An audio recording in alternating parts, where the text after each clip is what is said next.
So I have an update on Adriana.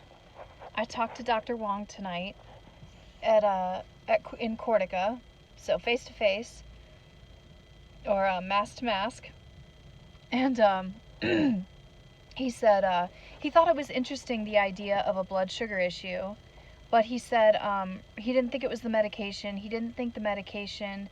He said he's never heard that medication would affect blood sugar. And so I kind of tested that a little bit. I said, JR had heard, like, he's read, some articles, or he had found something about this. And Dr. Wong said, no, that's not what I've heard. Or that's not, it's not what I know. I make it sound like everybody's relying on hearsay. No, I mean, people are actually doing research and have studied and, have credentials. Dr. Wong, at least. So, but anyways, so he didn't believe the medication had anything to do with it. And I told him, with the diet, we've been giving her, JR at least, because I don't know a lot of this, but JR believes that, turmeric and the ginger we give her in her morning juice could be affecting blood sugar or making this exacerbating symptoms. And so, Dr. Wong said, okay, I see what you're saying. And she's very sensitive. She hasn't been eating as much. She's lost her appetite. And I've mentioned this several times, and I haven't gotten him to address it as a real problem. I've never gotten him to acknowledge that that's a true concern. It's not the biggest concern, but it's a true concern when your kid stops eating for a year, and you have to feed them everything they eat. So then he was saying, so he was saying, not the med, and he said, go get that EKG or EEG, I think it's EEG, at UCLA, because that's where you got the first one done, and it's nice for them to have those past results. It'll really help them to read the new results. And so that was his advice, was go get that EEG and keep her low to the ground to help her with the falling issues. And it didn't, it's funny because that advice really didn't bother me as much when I was there, because I feel like JR and I are actually putting things together. But I tell you, if we were clueless and that was his advice, that, try to get an EEG, and who knows how long the wait is, and try to keep her low to the ground. If that was all his advice and we really felt clueless as to, I mean, I think I would just feel like, wow, you're really not taking this seriously, and it's nice for you that you get to have a nice holiday without this issue. I'm just glad that he's not our only source of information. So he definitely means well.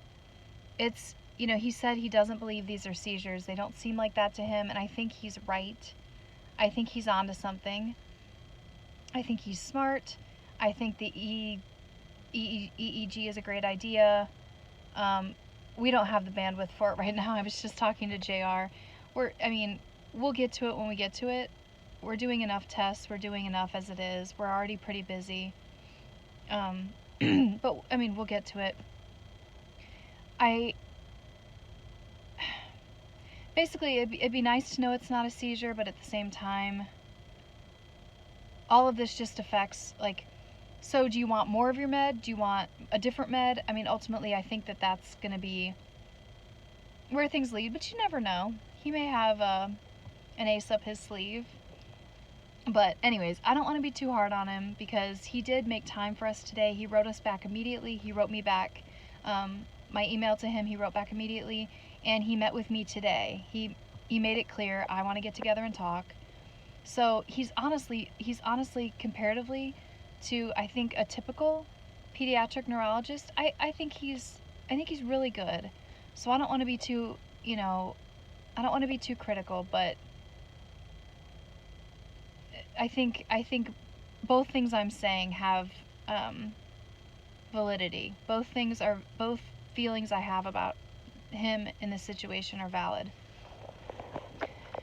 So I talked to JR, and he said, no, there are some studies, there is some information that would lead us to believe that trileptal or oxcarbazepine, whichever you want to call it, affects blood sugar, can affect blood sugar. And there's information, you know, there was information he found in there for diabetics and how it lowers blood sugar. So I know that this is an area where I don't blame Dr. Wong so much, because I do totally believe that most people, their blood sugar is not affected, and he is going off what the research. I think the research probably does show that, you know, this really isn't an issue. I mean, probably most studies have shown that, but we are not typical. Every medicine, we end up with these horrible side effects, and side effects you wouldn't expect, and we're just really different, and the kids are extremely sensitive, and everything, you just have to throw the book out the window when it comes to us, because anything goes, all bets are off. The med could be doing anything. It's just how I feel. And I know it sounds crazy. I feel like I sound like I've lost my mind. But I truly believe that I truly believe that the kids are unique, and they're extremely sensitive, way beyond your average little human. And I've seen it over and over, but it is so strange, because I do think there's other people who relate. I do think there's other people these things happen to. I do think there's other people that are this sensitive. I just don't think it's common, and I don't think many medical professionals are used to this, or see this and know to look for it. And I don't blame him for that. I don't blame him, but I do think you have to keep an open mind if you're working with our kids, because it could be something you're not expecting, and it could be serious. So I was questioning myself, and I thought, you know, maybe Adriana hasn't been eating. She lost her appetite. She's thin. We make her eat, but otherwise she doesn't really eat for fun. She doesn't eat a lot for fun, on her own, independently, or for hunger. And what was I saying? So maybe that's the reason for the low blood sugar. Maybe that's the reason for the problems, because the last time when she went to the hospital a couple years ago, she hadn't been eating, and she hadn't really been drinking. I don't think, because we assumed, I think, that, you know, we hand her the water. I think we we were assuming things. We were assuming, you know, we handing her the food, and we weren't keeping track and being vigilant. But, you know, I'm starting to wonder if the medicine she was on was really affecting her too, because it was a very powerful cold med that we got from the doctor that was prescribed, and it just basically dries you out. And so I mean, that could obviously cause problems too, but it's a powerful medicine. Who knows? And we were giving it to her consistently, very consistently. And so I just questioned it. I just thought, you know, anyways, apart from the med, just considering like her not eating and drinking, I'll just, you know, the cold med aside, not eating and drinking, could that be the reason now that she's struggling with these issues, that she's having all these little moments that have become dangerous? And I thought about it, and I thought, you know what? No, because she started these little moments, these little seizure moments a year ago, last summer. It was last summer that I remember it happening. And I'm sure I don't still have the videos, but I even had a video of it at one time. And she was not underweight at that point. She was not eating. She was eating fine. She was actually a little overweight. And to the point where I was having a hard time finding clothing that, you know, that was fitting her. I was buying size 14 and 16. And she was 9. she had gained weight rapidly. She weighed a lot more, at least 15 pounds more than she does now. And this is like a year and a half ago. She was noticeably bigger. And she was still having those moments, because I distinctly remember in virtual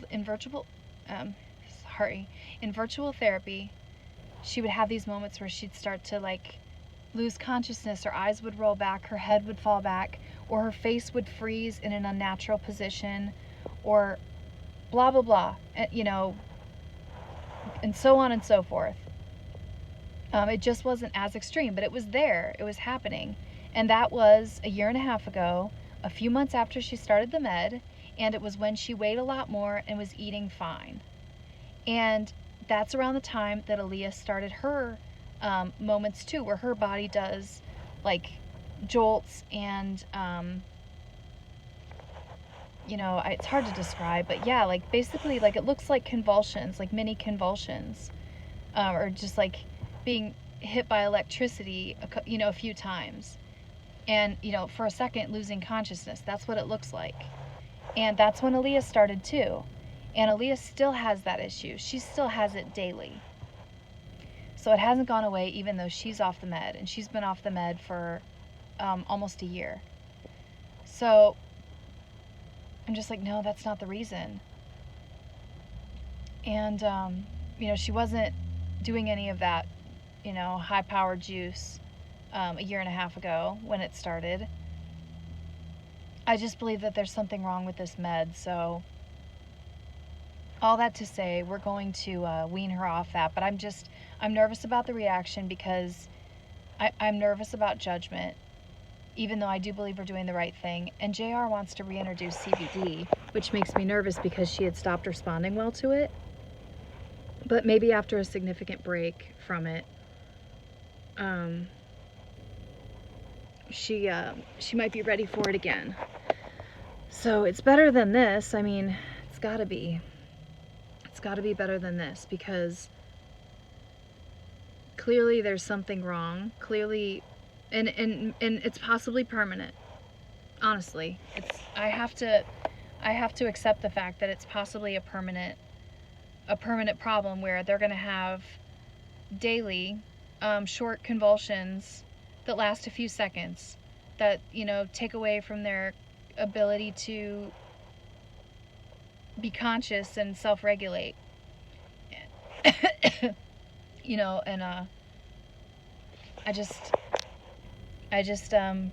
pray that that's not true, but I also pray that I can just trust that God's taking care of them, and that he, if he really wanted us to know before, he would have made sure that we knew before.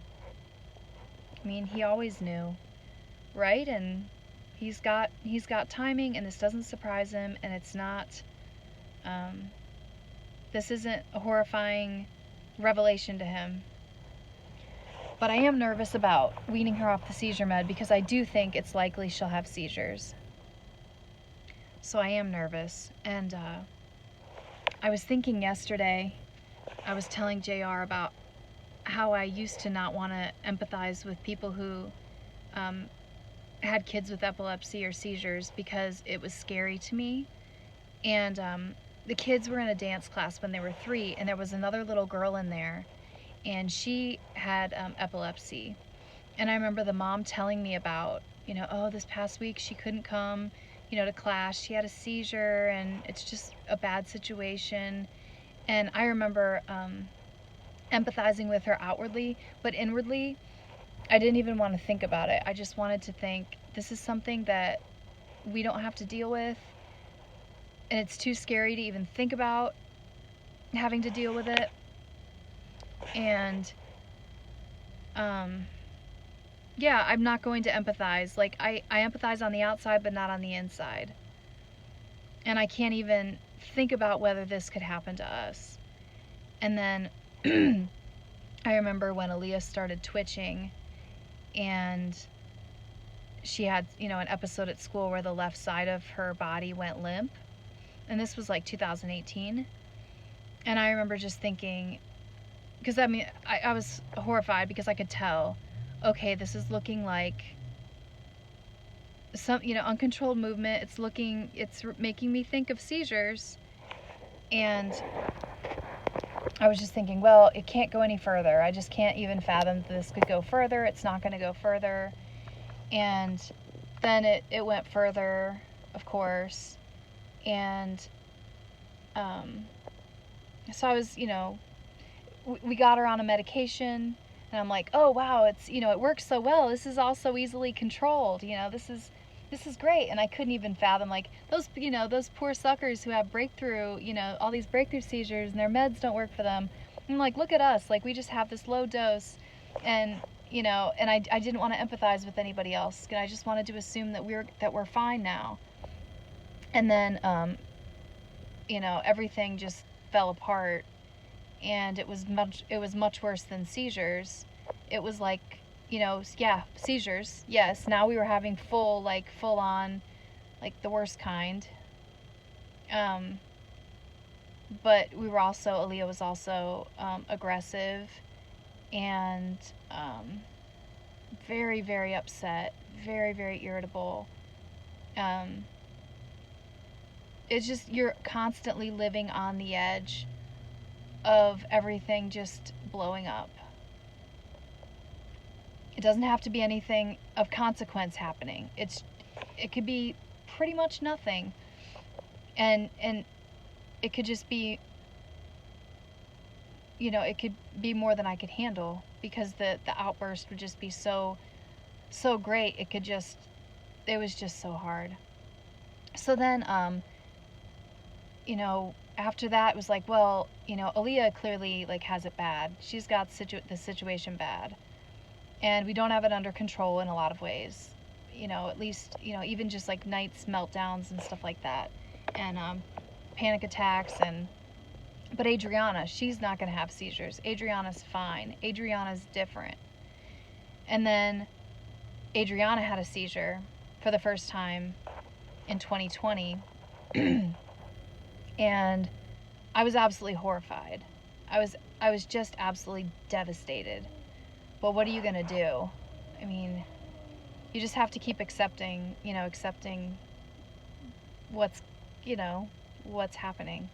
And so I was devastated by that. And then she had another one 2 weeks later, and then we got her on, oh, good, Trileptal. Oh, thank God. I fought to get that medicine. I'm like, this is a mood stabilizer, and it's not gonna have those crazy effects of really hurting their emotional health and well-being and wreaking havoc on their minds. And so this is going to be good. And it stopped the seizures, but now we have this issue. But so then I'm like, what else has happened where I just was so, oh yeah. So then I just thought, well, these seizures, at least for Aaliyah, AIDS are under control, which now they won't be. But, I was like, at least with Aaliyah, these seizures only happen at night. So we don't have to worry about it happening at school. And I just thought, I would read special needs posts, and they'd be like, my kid, falls down and hurts themselves, and this happens at school, and this happens, it's dangerous. And I just thought, oh, I couldn't even think about it. I'm just like, that doesn't happen to us. It's not going to happen to us. It just happens to Aaliyah at night. And then here we are. She's definitely had seizures during the day. She's had a seizure at school. She's fallen over backwards and hit her head several times. And honestly, seizures are so scary to watch. You literally feel like, and I know that ultimately, a short seizure, there's no reason to, assume that anything horrible is happening or is going to happen. And we've learned since then, which our first neurologist did not tell us, but our new neurologist, Dr. Wong, has told us, as long as the seizure is somewhat short, you don't need to, that nobody needs to be going to the hospital, or it's not going to damage their brain. It's the brain resetting. But it's, we didn't learn that till 6 months ago, or 8 months ago maybe. So yeah, it's been stressful. But yeah, it's scary, just watching somebody suddenly turn, and suddenly, like, and we've seen it happen in so many different ways. Like, there's been such a variety of seizures, and each time it's like, it feels like a horror movie, honestly. And it's it's stressful. Like, it's very stressful. But yeah, so every time, so I'm like, now I have to worry about people just falling over all the time. Both of my kids, I just never know if they might just fall over, hit their head on the wall, and have a seizure, like anywhere, at any time. And it's like, I mean, I hate it, but you just keep accepting. I mean, like, okay, this is something I didn't want to have happen. It's just, I have to accept that it's reality, and work with it, and try, like, continue doing everything I can to make things better. But I also realized too, like, I need to just turn my empathy on and not be afraid to empathize, and not be afraid to remember that it can happen to me, and to somewhat accept it. To somewhat accept, like, that the worst could happen. Some days I do. Some days, like, in the past, not recently, but, like, I've been so out of energy and so, like, depleted, and I'm just like, anything could happen. Just like, it doesn't even matter anymore. Like, there's been days where I'm just like, you know, it could all fall apart today, and it just, I don't even feel like I'd be surprised. Just like, feel like I would just roll with it. Like, what do I do now? Okay, like, yeah, like, um,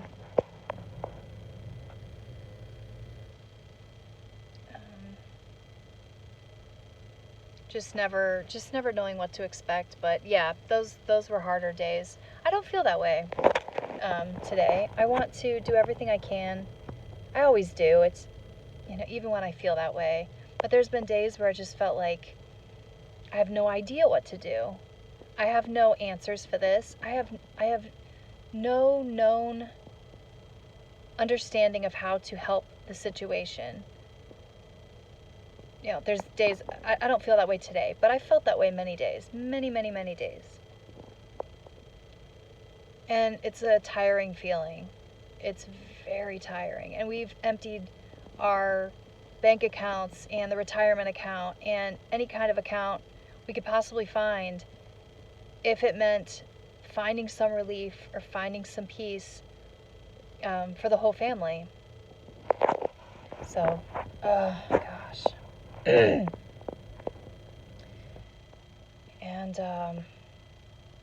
but yeah, I do feel like I've learned, don't be afraid of anything. Yeah, your worst fear could come true. Don't have worst fears. Don't hold on to worst fears. Just accept that it could happen and empathize with everybody. Just, yeah. And trust that God knows what he's doing. Because, I truly believe that. But also, what else do I have, honestly? Do I trust that the medical community is going to figure this out? No. I sound bitter. I actually really do appreciate a lot of things that Cortica has done, like the testing. I mean, the testing came back, like there was nothing wrong in all the tests that we did, but it's still very important to know. We've ruled out a lot of things, and so we've ruled out a lot of things, and I'm grateful for that. I really am. I truly am grateful. And but do I believe that there's a doctor that's going to figure this out? I don't. I don't. But I don't feel hopeless. I feel like we have some good ideas. And if we don't, I do feel like there are some naturopath doctors who do have some good ideas out here. And there's always more people who might be able to do more testing. The whole leaky gut thing, I think, is a huge issue, a huge problem for me and the kids. There's people out here who that's part of their specialty. So it's very expensive, but there's more options. There's more people out there, and I don't want to sound bitter, but I do feel really bad for the things we've gone through with, not getting anywhere with doctors at times, and the fact that a lot of people aren't able to figure these things out and just kind of dig and, fall into deeper and deeper holes. The situation just gets worse and worse sometimes for people because traditional things are not working for them, and maybe they're not thinking of it, or maybe they also don't have the money to try anything else. And yeah, so I just feel bad for those people in those situations, and I want to help anybody I can to find relief. And I know there's people out there, there's so many people out there suffering, and I didn't know that before this. I didn't have empathy for special needs families before this. I really didn't. And even just for that, I mean, it makes this, I hate to say, dare I say, worth it, because I mean, honestly, I didn't care about this issue before. And there's so many people out there just barely getting by. I mean, every day on my special needs Facebook page, there's somebody saying they're at the brink, they're at the end of themselves, they're exhausted, they don't know what else to do, they're crying every day, they can't, they're having a hard time functioning, and I just, they don't have answers, and I just feel so bad for people. There's people like with much worse situations, and it's humbling and alarming to read a lot of the posts. But I honestly wasn't interested in these issues. I just assumed they would never enter my life, and I would never have to think about it. And so, when there was like disabled people in the past, I just kind of wrote them off. I just wasn't interested. I actually went to as a missions trip, I did go to a home for adults with disabilities, like mental disabilities, like autism, Down syndrome, and I actually loved it. I actually really enjoyed it. But in general, like just seeing the people in my community, I just saw them as, it just wasn't my issue, not an issue I wanted to think about or involve myself in or care about, or it just, yeah, I guess I just felt like, no, that's, it sounds,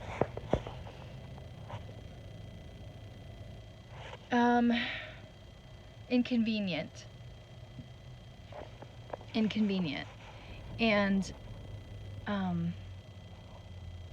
I remember getting to college, and there was like a short, thing that, little thing in a book that we read about autism and Asperger's, and I remember just thinking, this is not very interesting. And the reason I thought that partially is because I thought it just seemed very complex. So I was having a hard time digesting what it actually meant and what this would actually look like. And I couldn't picture it based on like the short little paragraph I read in the developmental psych book. But I just remember being like, all right, I just have to remember a couple words, so that'll help me to recognize it on multiple choice. And I just wasn't very interested. And then, gosh, that might be my level of experience with thinking about or being around special needs. Like I said, I just saw it as inconvenient and like, wow, very unfortunate for them, but I'm not going to spend time thinking about it or empathizing. And I didn't. And my empathy has grown greatly, I will say. And there's a lot of people who need help. And I'm glad I know about it, and I'm glad I care about them. And And that's all. I've talked almost 30 minutes, so yeah, that's it.